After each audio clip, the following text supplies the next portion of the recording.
Be me, 8 years old, visiting family in Sri Lanka. We're driving to Colombo in the dead of night, have to travel through a forest to get there. Suddenly, my uncle stops the car and turns off the lights. My dad asks him what's up and he whispers something back into Mil. Dad's face freezes.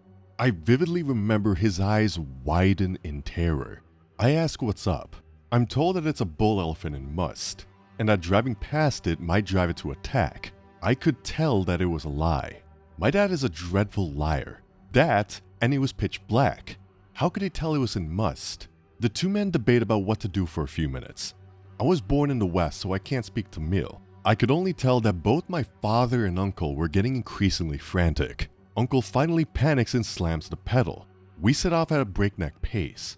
My dad tries to pull me away from the window, but I was too keen on seeing the elephant. I look to the rear and I see something that appears to be running behind us. It's nowhere near the size of an elephant. It looked and ran somewhat like a man. I couldn't see clearly at all, but if I didn't know any better, I'd have thought it was a bearded man in a strange flowing coat. Hear a strange grating sound, but it's almost drowned out by the sound of the engine. I tell my dad that there's a man there and that he must have been running away from the elephant. Dad doesn't even answer. He says something to my uncle, and my uncle responds with what I know to be the Tamil equivalent of "oh my god." Spend the next few days at the temple, where my uncle makes sure that various pujas are performed for my safety and prosperity. My dad denies it whenever I bring it up, but I know what I saw that day. It's haunted me ever since. Something awful and scary happened to me last year. I green texted this event earlier today on X in a Skinwalker thread, but I lost it. It is long but real, and it still makes me feel a little queasy. What do you think? Live in rural North Nevada. Them thars gold and them hills boys. No, but it really sucks. Hanging with 3 bros drinking at the house. Call up some friends. It's desert party time. Drive into nowhere on a dirt road, so we can shoot targets and shit and listen to obnoxiously loud music. 30 miles into driving, completely stark barren desert. The dirt road ends at no significant location. Wow, that's weird. A bunch of other gays met us there. There are some hot-ass girls too, oh lord.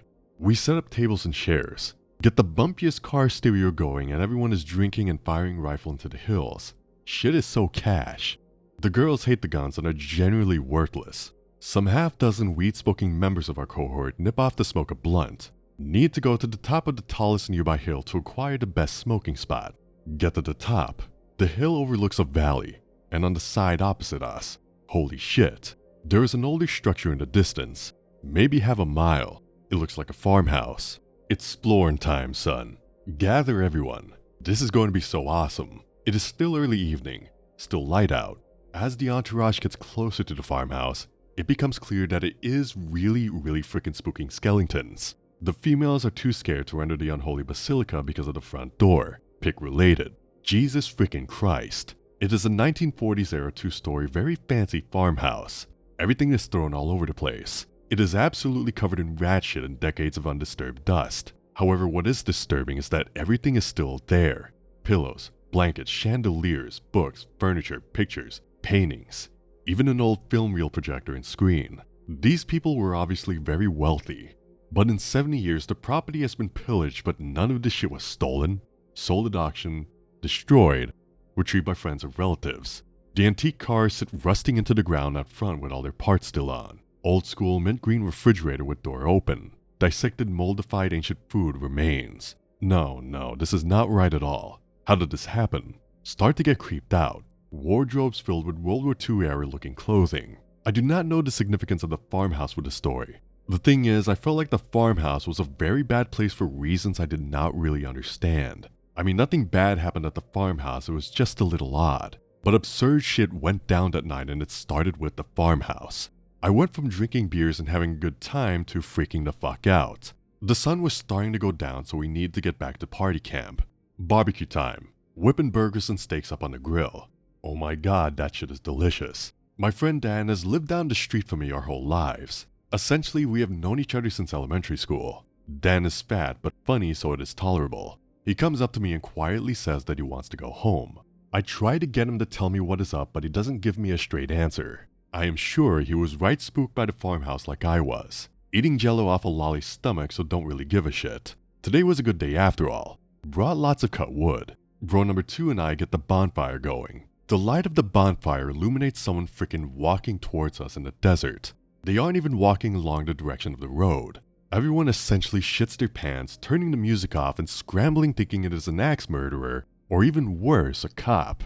It is just this freaking dude in a hoodie, walking in the middle of the pitch black desert. Somewhat drunk and confused, in light of the strange circumstances, we are relieved that it is just some relatively friendly guy about our age, maybe no older than 20. We tell him he scared the shit out of us and asked what he was doing out there. Hiking.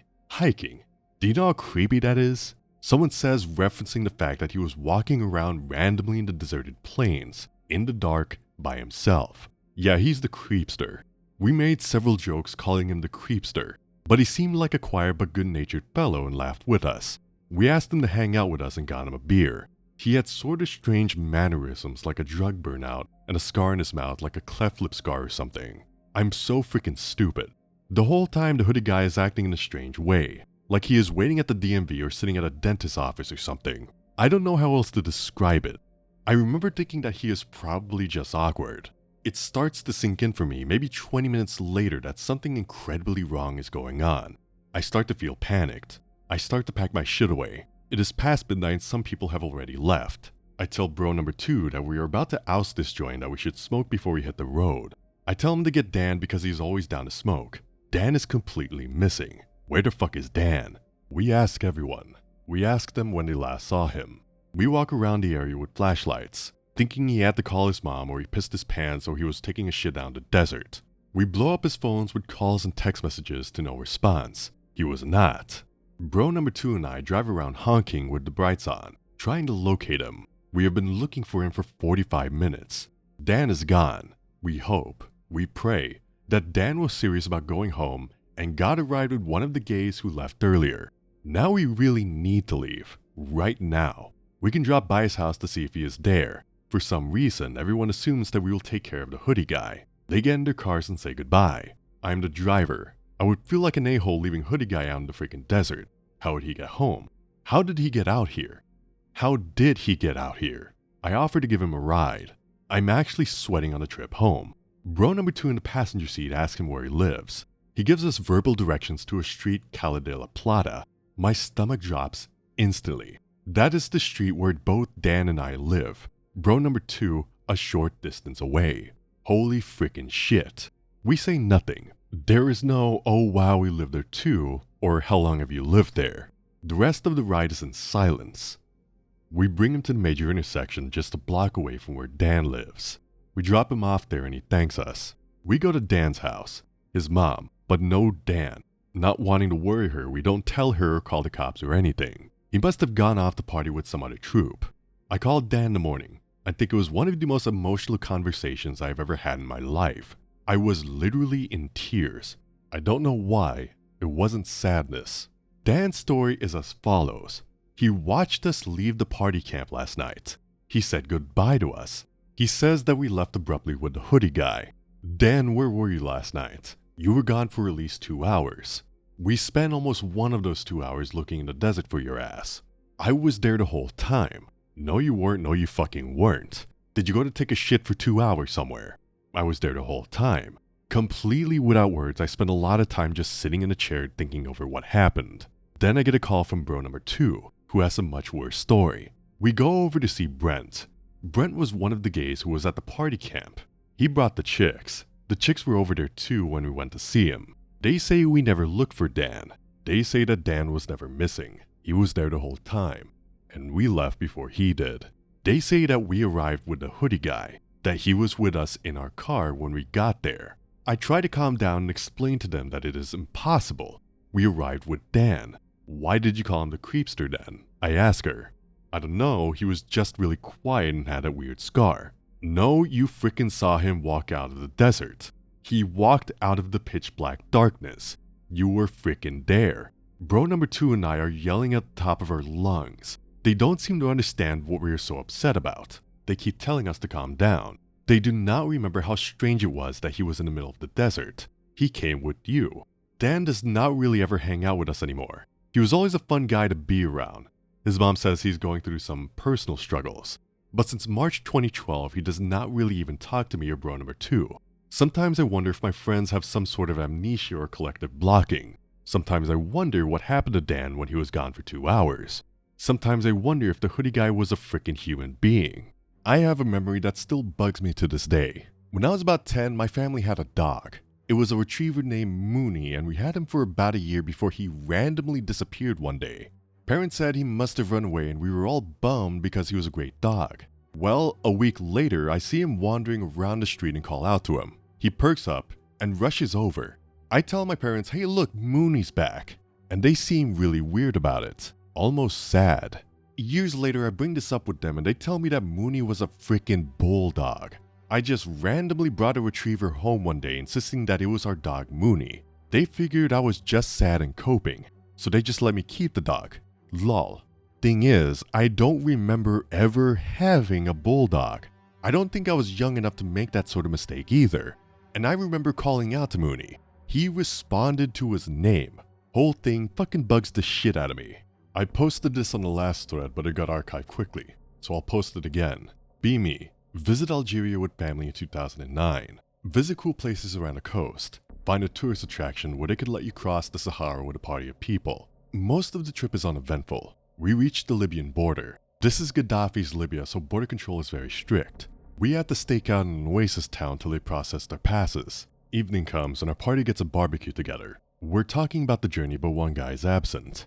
A Greek dude who's mostly very talkative is staring out into the desert. I look towards the direction he is. The sun still slightly pops from the horizon. Cool, I think. But then I notice the people. In front of the sun, a group of silhouettes is standing maybe 300 meters away. I want to look away but can't. I stare for a few minutes and tap on my shoulder knocks me out of it. I walk up to the Greek dude and tap him out. He looks at me and shouts, wow. He starts telling everyone about the silhouettes. The guide quickly shuts him up. He tells us not to stare because the sun messes with your eyes. Clearly bullshitting, but okay. We get shooed off to our rooms. I'm chilling out with family when we hear frantic knocking. It's the Greek. He's freaking out. You saw it. You did.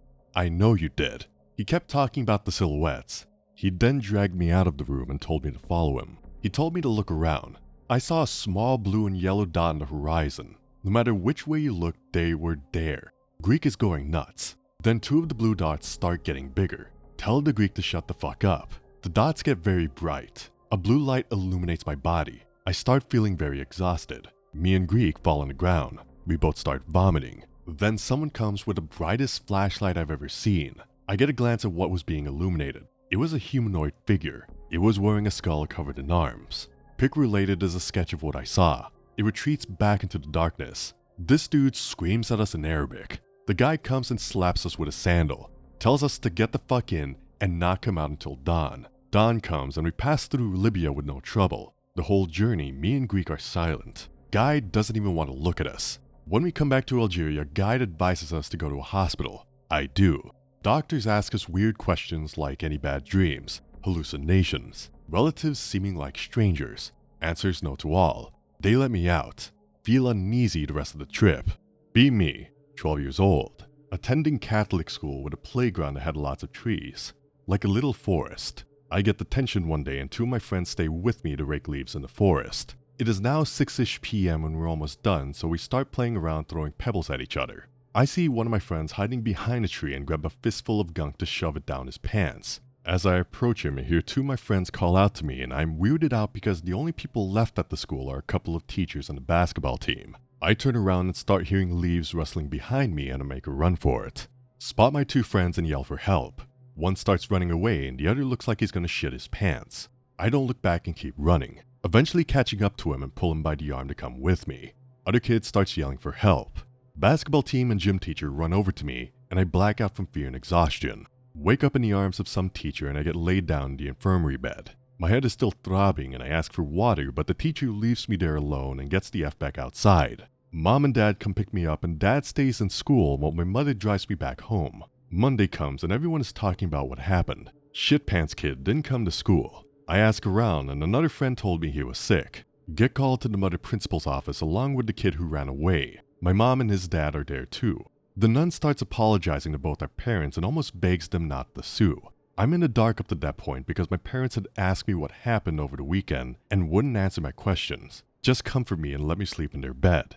The guy goes on a rant about how he pays good money for his son to go there and blah blah blah. Mom and I are asked to step outside for a moment, and then we go back in. The nun says she's gonna ask us what happened. I tell her my version. She turns to the other kid and asks if he'd like to share. Kid is visibly shaken up but starts talking.